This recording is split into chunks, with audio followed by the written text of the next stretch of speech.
BBA, BCA, BCom computer కోర్సులో 100% placement లభించే ఏకైక డిగ్రీ కాలేజ్ కూకట్పల్లిలోని I3 డిగ్రీ కాలేజ్ 8367215215. నమస్తే, నేను Keshav. Welcome to Suman TV. ఆంధ్రప్రదేశ్లో తాడేపల్లిలో ముఖ్యంగా సిఆర్డిఏ పరిధిలో ఉన్న వైఎస్ఆర్సిపి నిర్మాణంలో ఉన్నటువంటి కార్యాలయాన్ని కూల్చివేయడం ఇప్పుడు రాష్ట్ర వ్యాప్తంగా చర్చనీయాంశమైంది. దీనికి అనుబంధంగా వివిధ ప్రాంతాల్లో నిర్మాణంలో ఉన్నటువంటి అనుమతి లేని వైఎస్ఆర్సిపి కార్యాలయాలపైన కూడా అధికారులు దృష్టి సారించారు. అందులో ముఖ్యంగా విశాఖలో ఒకవేళ వైఎస్ఆర్సిపి గెలిచి ఉంటే, విశాఖ రాజధాని ప్రాంతం అయ్యి ఉంటే, పార్టీకి సంబంధించి కేంద్ర కార్యాలయం అవ్వాల్సినటువంటి నిర్మాణం కూడా ఎలాంటి అనుమతులు లేకుండా దాదాపుగా పూర్తయ్యే స్థితికి వచ్చిందనే విషయం ఇప్పుడు వెలుగు చూసింది. దీంతోపాటు అనకాపల్లి, విజయనగరం, మచిలీపట్నం, కర్నూలు ఇలా అనేక ప్రాంతాల్లో వైఎస్ఆర్సిపి పార్టీ కార్యాలయాలు వివాదాస్పదం అవుతున్నాయి. వీటన్నిటి వెనక కూడా ఒక ఆలోచన చేస్తే జనసేన పార్టీకి సంబంధించినటువంటి కార్పొరేటర్ మూర్తి యాదవ్ వేసినటువంటి పిటిషన్లు, అలానే రైట్ టు ఇన్ఫర్మేషన్ యాక్ట్ ద్వారా ఆయన బయటికి తీసుకొచ్చినటువంటి అంశాలు ఉన్నాయి. అసలు ఏ ఉద్దేశంతో ఈ అంశాలన్నింటినీ ఆయన వెలికి తీశారు, అలానే ఋషికొండ ప్యాలెస్కి సంబంధించినటువంటి వివాదాల తేనెతుట్టెను కూడా మొదటి నుంచి మూర్తి యాదవ్ వేసినటువంటి పిటిషన్ల ఫలితంగానే బయట ప్రపంచానికి తెలిసింది. సో దీని అన్నిటికీ కూడా కారణం ఏంటి? ఈ అంశాలను విశ్లేషించేటువంటి ప్రయత్నం చేద్దాం. జనసేన పార్టీ నేత, విశాఖ కార్పొరేటర్ మూర్తి యాదవ్ గారు మనతో పాటు ఉన్నారు. మూర్తి యాదవ్ గారు నమస్కారం. నమస్కారం. మూర్తి యాదవ్ గారు, ఏంటి పిటిషన్స్ వేసేటువంటి అలవాటు? అంటే copy to PM, copy to CM అన్నట్టుగా మీరు వేసినటువంటి పిటిషన్స్ చాలా వరకు వివాదాస్పదమైన అంశాలని బయటికి తీసుకొస్తున్నటువంటి పరిస్థితి ఉంది. ఇప్పుడు వైఎస్ఆర్సిపి కడుతున్నటువంటి కార్యాలయాలు అన్నిటికీ దాదాపుగా పర్మిషన్స్ లేకుండా నిర్మాణంలో ఉన్నటువంటి వాటి అన్నిటికీ కూడా నోటీసులు వెళ్తున్నాయి. సో ఏ అంశాలని దృష్టిలో పెట్టుకొని మీరు వీటిపైన పోరాటం మొదలుపెట్టారు? కారణం ఏంటి?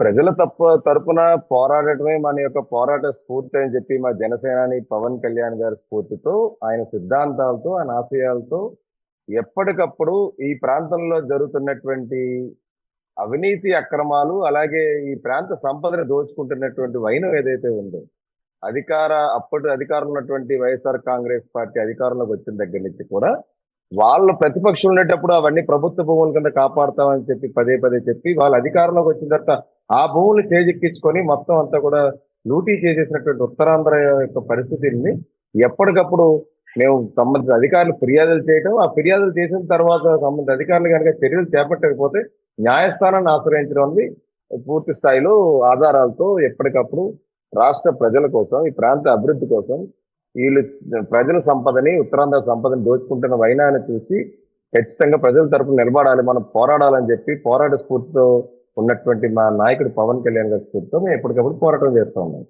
మీరు చూసినట్టయితే నిన్న సాక్షాత్తు రాష్ట్ర వ్యాప్తంగా వైఎస్ఆర్సిపి కార్యాలయాల కోసం జగన్మోహన్ రెడ్డి వందల కోట్ల రూపాయలు విలువ చేసేటువంటి భూముల్ని, ఒక్కొక్క కార్యాలయం 2 ఎకరాలు, 200 గజాలు కాదు, 2000 గజాలు కాదు, 2 ఎకరాలు, కేవలం 33 సంవత్సరాల పాటు లీజుకి వాళ్ళే జీవో మెన్షన్ చేసి ఎకరానికి 1000 రూపాయలు ఏడాదికి, అంటే ఇవాళ 1000 రూపాయల నెలకి అద్దెకు ఉండడానికి గ్రామంలో ఎక్కడ ఇల్లు కూడా దొరకలేనటువంటి పరిస్థితి.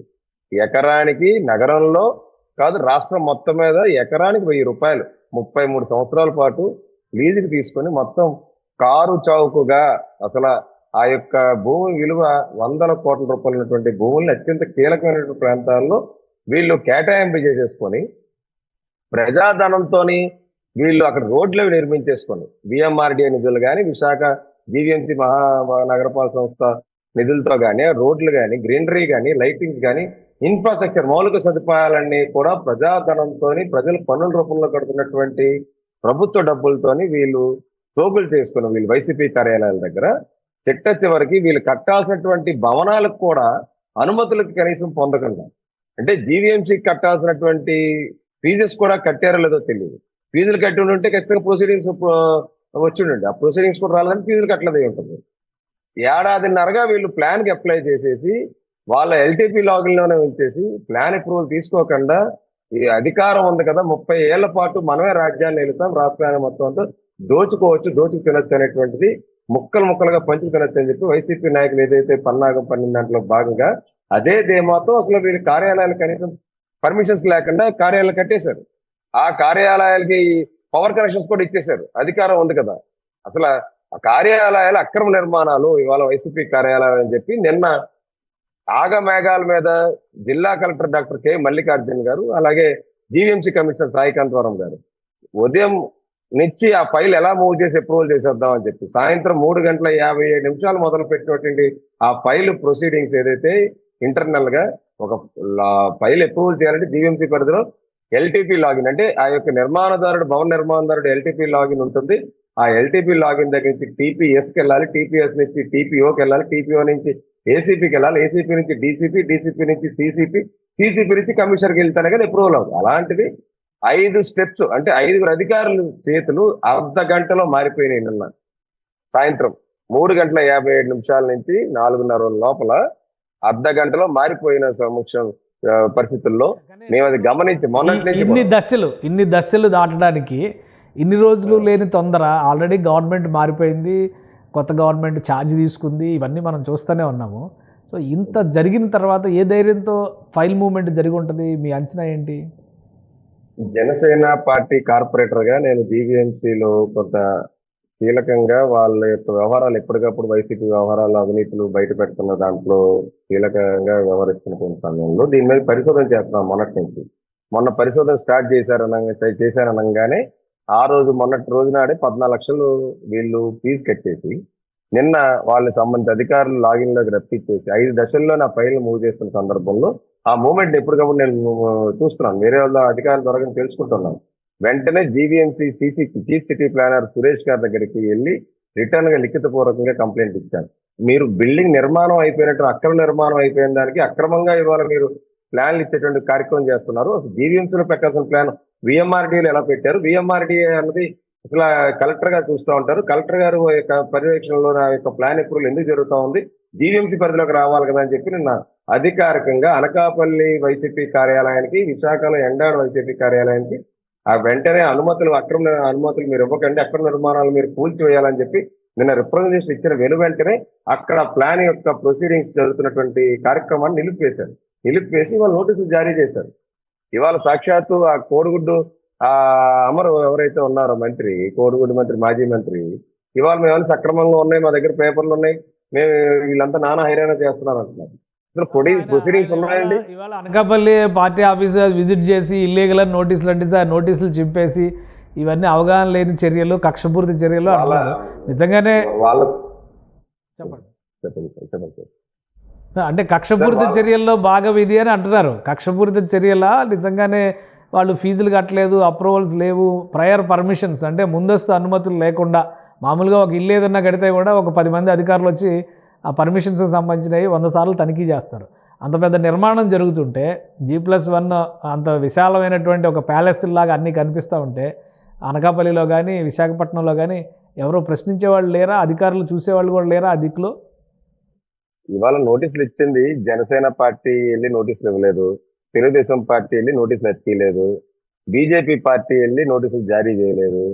వెళ్ళింది సాక్షాత్తు మహావిశాఖ నగరపాలక సంస్థ టౌన్ ప్లానింగ్ అధికారులు వెళ్ళి వాళ్ళు నోటీసులు జారీ చేశారు. నోటీసులు వాళ్ళు తీసుకోకపోతే అక్కడ అతికించారు. అది ప్రొసీజరల్ యాక్టివిటీ. అయినా అసలు ఈ అమర్ గాని జగన్మోహన్ రెడ్డి గాని ఏం మాట్లాడుతున్నారండి? చంద్రబాబు నాయుడు గారు ప్రజాధనంతో ప్రజల కోసం ఆ రోజు ముఖ్యమంత్రి చంద్రబాబు నాయుడు గారిని కలవటానికి వచ్చేటువంటి, వాళ్ళు వినతులు చెప్పుకోవడానికి వచ్చేటువంటి ప్రజావేదిక వాళ్ళు ప్రజల కోసం నిర్మించి ప్రజాధనంతో అంత వేదిక నిర్మిస్తే అది కూలగొట్టేశారు. అప్పుడు ఏమైంది వీళ్ళ విజ్ఞత?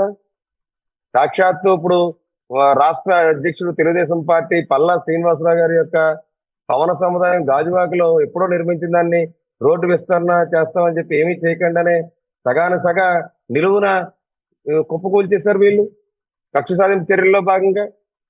సాక్షాత్తు ఇవాళ స్పీకర్ గారు, ఆంధ్రప్రదేశ్ నూతన స్పీకర్ గా ఎంపికైనటువంటి అయ్యన్న పాత్రుడు గారు కాంపౌండ్ వాళ్ళు ఏమొచ్చి ఎంక్రోచ్ చేశారని చెప్పి నానా హైరాణ చేసి వాళ్ళు మొత్తం ఎరగొట్టేసి కూల్చేశారు. వీరా గోవింద్ గారు, సత్యనారాయణ గారు మాజీ ఎమ్మెల్యే తెలుగుదేశం పార్టీ, ఆయన బిల్డింగ్ ద్వారకానగర్లో ఉంటే బఫర్ జోన్ లో ఉందని చెప్పి కట్టలు తీసుకొచ్చేసి పెద్ద కట్టలు తీసుకొచ్చి జీవించే అధికారులు కోల్దొచ్చేశారు. ఎక్కడెక్కడ టీడీపీ జెండాలు ఎవరి మేడ మీద అయితే ఎగురుతున్నాయో, జనసేన జెండాలు ఎవరి మేడ మీద అయితే ఎగిరాయో వాళ్ళందరి బిల్డింగ్ని భయభ్రాంతులకు గురి చేసి కక్షాదింపుల చర్యలు పాల్పడింది వీలు కాదండి. ఆఖరికి విశాఖలో ఉన్నటువంటి టీడీపీ కార్యాలయానికి కూడా అక్రమంగా బిల్డింగ్ కట్టారని చెప్పి నోటీసులు జారీ చేసి అతికించారండి జీవీఎంసీ అధికారులతో. వీళ్ళు మాట్లాడతారు మేము చేసేది కక్షాదింపు చర్యల. ఇది ప్రజాధనంతో కట్టినటువంటి ఈ నిర్మాణం కాదు. ఇది ప్రజల దగ్గర నుంచి దోచుకొని ప్రజల సంపద అయినటువంటి ప్రభుత్వ ఆస్తులను వీళ్ళు కొట్టేసి జీవోల రూపంలోని వీళ్ళు వైసీపీ కార్యాలయాలు, వైసీపీ ప్యాలెస్లు అవన్నీ కూడా మీరు చూస్తే ఆశ్చర్యపోతారు.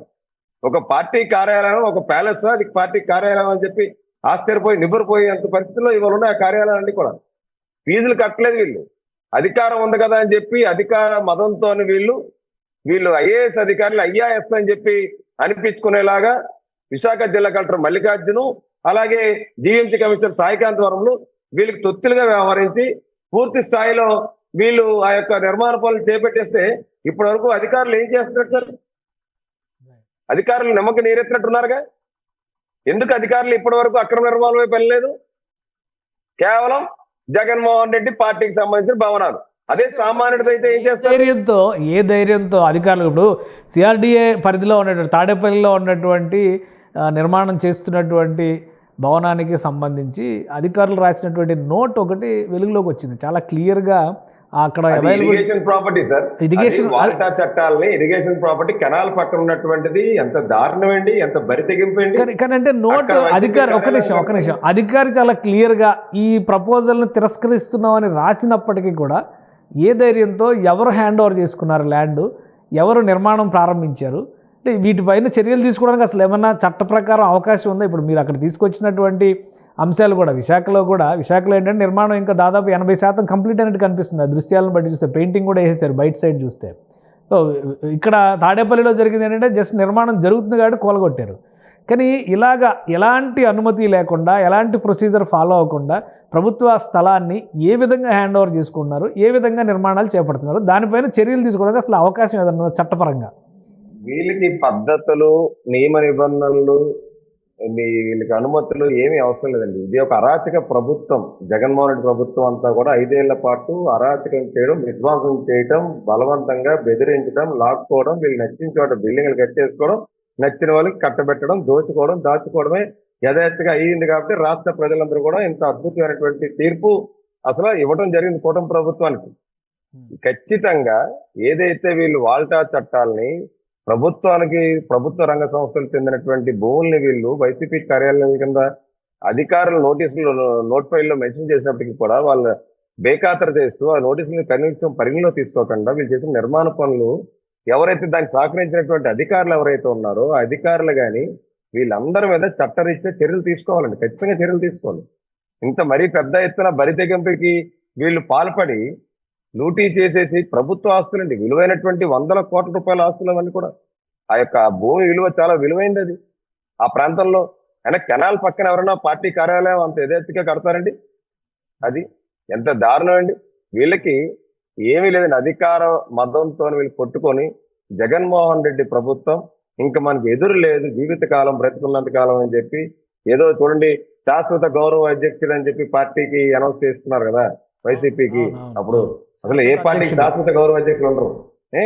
అలాగే శాశ్వత గౌరవ అధ్యక్షులు అంటే చట్టం వీళ్ళ ఇంట్లో చుట్టం అనుకొని వీళ్ళ ఇష్టానుసారంగా జగన్మోహన్ రెడ్డి ప్రభుత్వం ఏదైతే తప్పిదాలు చేసి దాంట్లో కొంతమంది అధికారులను బలిపోసులు చేసి వాళ్ళని వాడుకొని వాళ్ళని ప్రలోభ పెట్టి బెదిరించి వీళ్ళ పనులన్నీ ఏవైతే చక్కబెట్టుకున్నారో వాటిలన్నిటిని కూడా కూలంకుషంగా న్యాయబద్ధంగా కూటమి ప్రభుత్వం ఖచ్చితంగా వాటి మీద చర్యలు చేపడుతుంది. ఇదేం కక్ష సాధించిన చర్యలు కాదండి. ప్రజాధనంతోనేమిటి వాళ్ళు కార్యాలయాల ముందు రోడ్లు వేసుకున్నారు, ప్రజాధనం లూటీ చేసిన దాంతో అక్రమంగా నిర్మాణాలు చేపడుతున్నారు, పేదవాడు ఇల్లు కట్టుకుంటే కూల్ చేస్తారు, 2 అడుగులు ఎక్స్ట్రా వేశారన్నా, పైన రేగిట్ షర్ట్ వేసుకోవడన్నా కనీసం దానికి డాక్యుమెంట్స్ సర్టిఫికేట్ వచ్చి కరెంట్ ఇవ్వరండి, పవర్ కనెక్షన్ ఇవ్వరు. అలాంటిది వీళ్ళకి పవర్ కనెక్షన్స్ ఎలాగొచ్చేసినాయి, వీళ్ళకి రోడ్లు ఎలాగొచ్చేసినాయి, బిల్డింగ్ నిర్మాణ అనుమతులు లేకుండా అన్నేసి కోట్ల రూపాయలతో ప్యాలెస్లు కట్టుకుంటే రాష్ట్ర ప్రజలందరూ ఇవ్వాలని అమాయకులండి. రాష్ట్ర ప్రజలందరూ చర్యలు తీసుకుంటారు. మూర్తి యాదవ్ గారు ఎవరి మీద చర్యలు తీసుకుంటారు? ఇప్పుడు ఒక ఇండివిజువల్ ప్రాపర్టీ అయితే సదరు వ్యక్తులపైన చర్యలు తీసుకోవడానికి అవకాశం ఉండదు. ఇది ఒక రాజకీయ పార్టీకి సంబంధించినటువంటి వ్యవస్థ.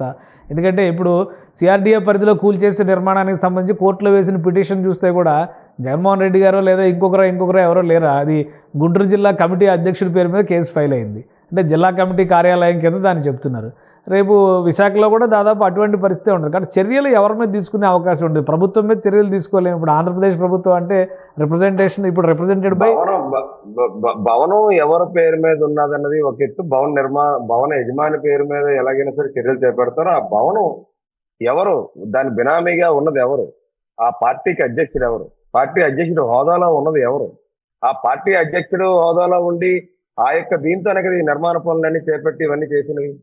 ఆ పార్టీ కార్యాలయాలుగా ఇవాళ పూర్తి స్థాయిలో నిర్మాణ దీంట్లో కూడా వైసీపీ కార్యాలయాలు అనేసి దాంట్లో మెన్షన్ చేసి ఉన్నారు గవర్నమెంట్ ఆఫీషియల్ నోట్స్ లో కూడా. మరి వైసీపీ ఆఫీసుల కోసం అంటే వైసీపీ అధ్యక్షుడు మీద చర్యలు తీసుకుంటారు ఖచ్చితంగా. చట్టపరంగా ఏ విధంగా చర్యలు తీసుకోవాలో చంద్రబాబు నాయుడు గారు, పవన్ కళ్యాణ్ గారు, దగ్గుబాటి పురంధేశ్వరి గారు, కూటమి పెద్దల ముగ్గురు కూడా ఈ రాష్ట్రంలో మంచి పరిపాలన అందించాలి, సుపరిపాలన అందించాలి. రాష్ట్రంలో ఉన్నటువంటి ప్రజలు భరోసాని ఇవ్వాలి, ధైర్యాన్ని ఇవ్వాలి, అండగా నిలబడాలి. ఇటువంటి అరాచక శక్తులు, జగన్ లాంటి అరాచక శక్తులు ఏవైతే ఇవాళ రాష్ట్రంలో ఒక దోపిడీ శక్తులుగా తయారయ్యారు, రాబందుల్లా తయారయ్యారు, మొత్తం దోచుకు తిన్నారు, వీటిలందరి దగ్గరికి విముక్తి కలిగించడానికి కూటమి ప్రభుత్వానికి ప్రజలు పట్టం కట్టారు. ఆ పట్టం కట్టిన వెంటనే వీళ్ళు భర్తం పడుతున్నాం. లీగల్ గా మేము కక్షాదింపు చర్యలు చేయట్లే, వ్యక్తిగతంగా మేము ఎవరిని ఏం చేయట్లేదు. మీ లిస్ట్ లో నెక్స్ట్ ఇంకా ఏమున్నాయి? ఋషికొండ ప్యాలెస్ అనేది ఆల్రెడీ జాతీయ స్థాయిలో చర్చ జరుగుతుంది దాని మీద. ఇప్పుడు వైఎస్ఆర్సీపీ ఆఫీసుల పైన కూడా రాష్ట్రంలో హాట్ టాపిక్ గా మారింది. ఇంకేమున్నాయి మీ లిస్ట్ లో ఇలాంటివి? సార్, డాక్టర్ సీనియర్ ఐఏఎస్ అధికారి డాక్టర్ కె జవహర్ రెడ్డి గారి యొక్క ఏవైతే డి పట్టా అసైన్ లైన్స్ 596 ఉందో దాని ముసుగులో వాళ్ళ బినామీలు కొట్టేసినటువంటి భూమి వ్యవహారాలు వెళ్ళి తీసుకొచ్చాము. ఋషికొండ ప్యాలెస్ లో జరుగుతున్నటువంటి అక్రమ కట్టడాల గురించి హైకోర్టు న్యాయస్థానాన్ని ఆశ్రయించాము. నిన్న కాకమున్న కైలాసగిరి కొండను కూడా వీళ్ళు కొట్టేస్తుంటే అది కూడా న్యాయస్థానాన్ని ఆశ్రయించాము. ఆంధ్ర విశ్వవిద్యాలయంలో ప్రకృతి విధ్వంసం చేస్తే దాన్ని హైకోర్టును ఆశ్రయించాము. విశాఖ నగర సముద్ర తీరంలో కాంక్రీట్ జంగల్ చేస్తున్న సిఆర్జెడ్ వైలేషన్స్ ఉన్నాయి, దాని మీద పోరాడుతూ ఉన్నాం. అలాగే వాళ్ళు ఉత్తరాంధ్ర సీఎం ఉన్నటువంటి విజయసాయి రెడ్డి వాళ్ళ కుమార్తె స్టార్ హోటల్ కట్టడానికి అక్కడ నిర్మాణాలు చేపడుతుంటే సముద్ర తీర ప్రాంతంలోనే సముద్రం ఆ అలలు తాకుతూ ఉంటాయి. అలాంటి దాని మీద కూడా కాంక్రీట్ జంగల్ చేస్తే కోర్టు స్టే ఆర్డర్ పట్టుకొచ్చాం. ఇలాగా అనేకమైనటువంటి వైసీపీ ప్రభుత్వం చేసినటువంటి నిర్ణయాల మీద కోర్టులను ఆశ్రయించి పోరాటాలు చేస్తున్నాం. ప్రజల పక్షాన ప్రజలకు అన్యాయం ఎక్కడ జరుగుతుందో, ప్రజలకి ఏదైతే మేలు చేయాలో దాని పక్షాన నిలబడతాం. అన్యాయం జరిగే చోట సంబంధిత అధికారులు నిలదీసి ప్రజల పక్షాన మేము పోరాడి ఆ ప్రాంత అభివృద్ధి కోసం పాటుపడతాం తప్ప ఖచ్చితంగా వైసీపీ నేతలు దోచుకున్నవన్నీ కూడా కక్కించి ప్రభుత్వానికి రాబట్టి ప్రజలకు ఆ సంపదను పంచిపెడతారు. కానీ మీరు జవహర్ రెడ్డి గారి ప్రస్తావన తీసుకొచ్చారు, ఆయన చాలా సీరియస్ వార్నింగ్ ఇచ్చారు. మీకు ఏదో లీగల్ కేసులు వేస్తా అన్నారు, డిఫమేషన్ వేస్తా అన్నారు, అనవసరమైనటువంటి ఆరోపణలు చేస్తా అన్నారు. ఆల్రెడీ ఆయన రిటైర్మెంట్కి దగ్గరలో ఉన్నట్టు ఆల్మోస్ట్ అయిపోయినట్టుంది. ఈ నెలాఖరికి ఆయన రిటైర్ అయిపోతారు. సో మీరు చేస్తున్నటువంటి ఆరోపణలన్నీ బేస్లెస్ ఆరోపణలు, రాజకీయ దురుద్దేశంతో మీరు చేస్తున్నటువంటి ఆరోపణలు అంటే మీరు ఏం చెప్తారు? మీ దగ్గర ఆధారాలు ఏమున్నాయి? జవహర్ రెడ్డి గారు చీఫ్ సెక్రటరీగా ఉండేటప్పుడే నేను ఆరోపణ చేశాను. జవహర్ రెడ్డి గారు సెలవు పెట్టి వెళ్ళిన తర్వాత చేయలేదు. ఆయన లీగల్ గా నేను యాక్షన్ తీసుకుంటాను, చట్టపరమైనటువంటి చర్యలు తీసుకొని మేము డిఫర్మేషన్ సూటో ఏదో వేస్తాను అని చెప్పన్నారు. నేను అదే రోజు చెప్పా, నేను దానికి సిద్ధంగా ఉన్నాను, మీరు నోటీసులు పంపించండి, లేదు నేను తప్పుగా మాట్లాడతానని చెప్పి మీరు భావిస్తే మా విశాఖ కమిషనర్ ఆఫ్ పోలీస్ గారి దగ్గరికి వెళ్ళి సరెండర్ అవుతాను, నేను దేనికైనా సిద్ధం, నేను ఆధారాలతో ప్రూవ్ చేస్తానని చెప్పాను. తర్వాత మళ్ళీ ఇంకొక ఆధారాలు తీసుకొచ్చాను. తర్వాత జవహర్ రెడ్డి బాధితులు ఎవరైతే రైతులు ఉన్నారో వాళ్ళని డైరెక్ట్ ప్రెస్ మీట్ లో కూర్చోబెట్టి 30 మంది రైతుల్ని జవహర్ రెడ్డి వాళ్ళ సైట్ లోకి వచ్చేళ్ళారన్నది వాళ్ళే స్వయంగా చెప్పారు. వాళ్ళు దేనికి వాళ్ళు భూములు రాయించుకున్నారన్నది చెప్పారు. జవహర్ రెడ్డి బినామీలు ఎవరో చెప్పారు.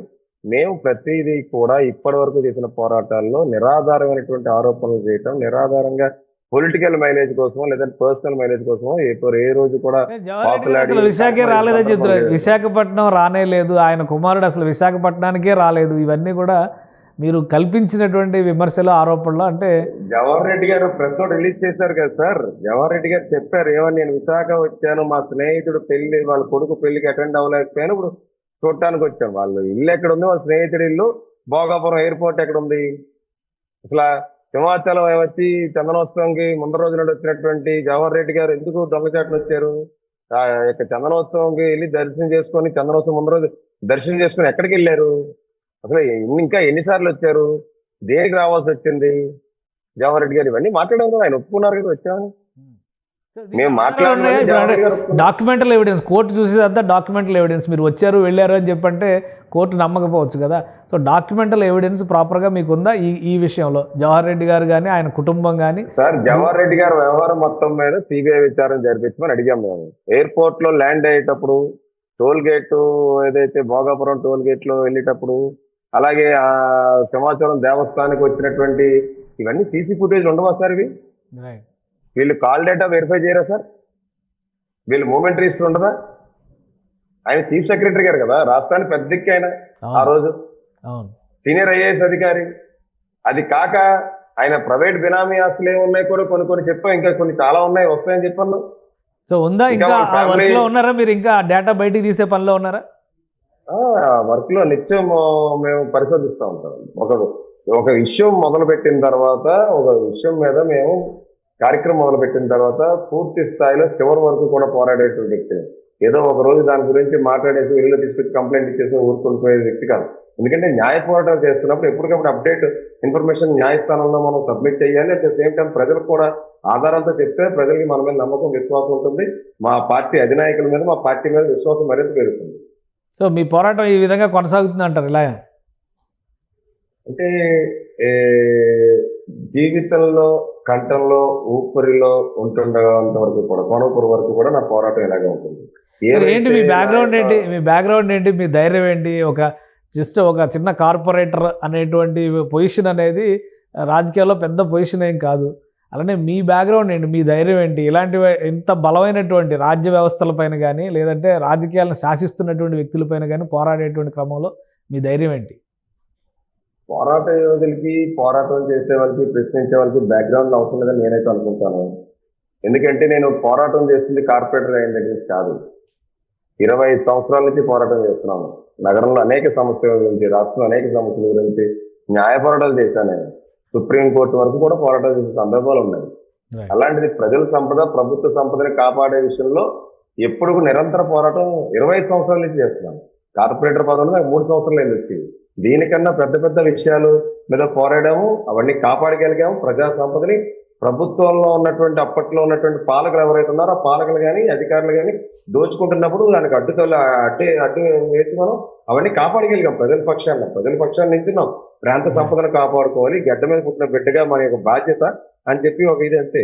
మన దీనికి పోరాటానికి అయితే నాకు తెలిసి బ్యాక్గ్రౌండ్ అవసరం లేదు. ధైర్యం కావాలి, నిజాయితీ కావాలి.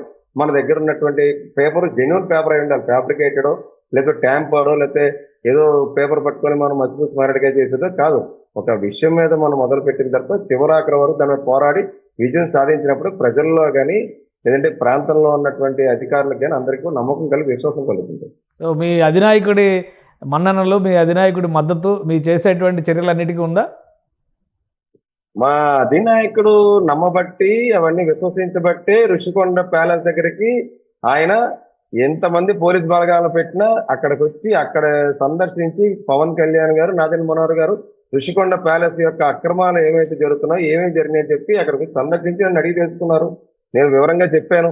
సిబిసిఎన్సి క్రైస్తవ ఆస్తులు, విశాఖ మాజీ వైసీపీ ఎంపీ ఎంవివి ఎక్కడైతే సిబిసిఎన్సి ఆస్తులు కొట్టేశాడో ఆ ప్రాంత ఆస్తుల్ని కాపాడాలి, వాళ్ళు దోచేశారని చెప్పి, అలాగే బాలికల ఆస్తుల కోసం అక్కడ కేటాయించిన స్థలాన్ని జనసేన పార్టీ కాపాడే స్థలాన్ని చూపించాం.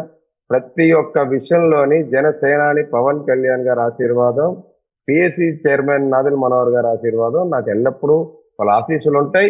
వాళ్ళ ఆశయ సాధన కోసం పార్టీ ఏ సిద్ధాంతాలతోనైతే పార్టీ వాళ్ళు స్థాపించారో ఆ సిద్ధాంతాలకు అనుగుణంగా, సిద్ధాంతాల కోసమే మేము పోరాడుతుంటాం.